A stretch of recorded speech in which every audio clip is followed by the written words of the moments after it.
music go.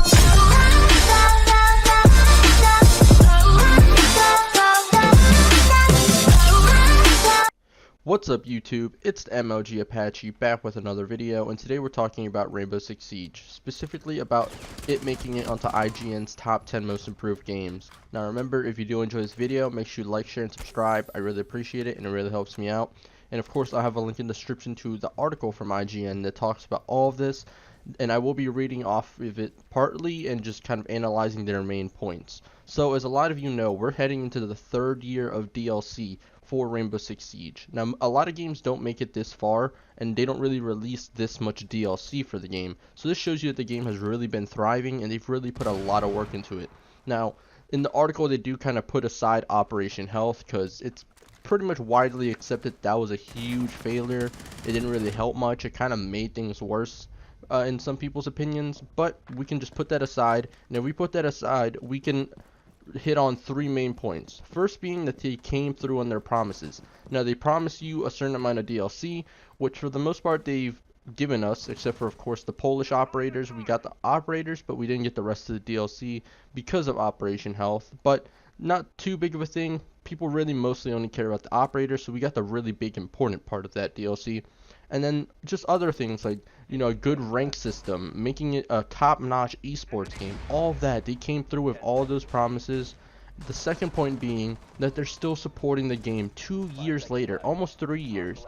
A lot of games would not have, you know, support from the developers for this much time. By now they would have given up on the game.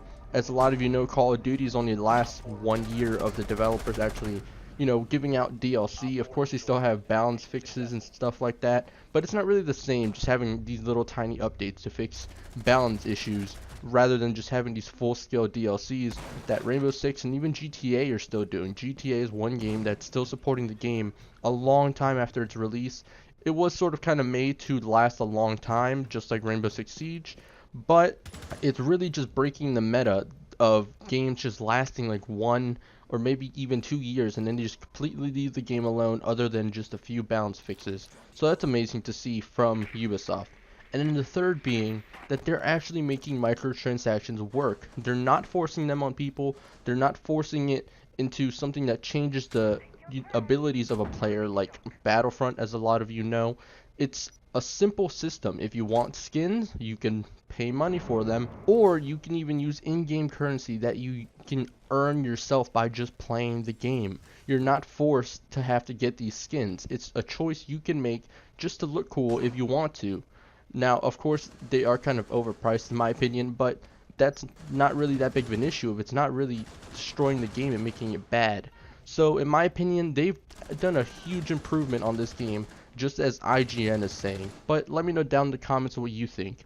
Do you think they've improved on this game widely from what it first started out being, or do you think they've not really accomplished what they imagined at first and what they made players imagine this game would be? Put that all down in the comments, and with that said, peace.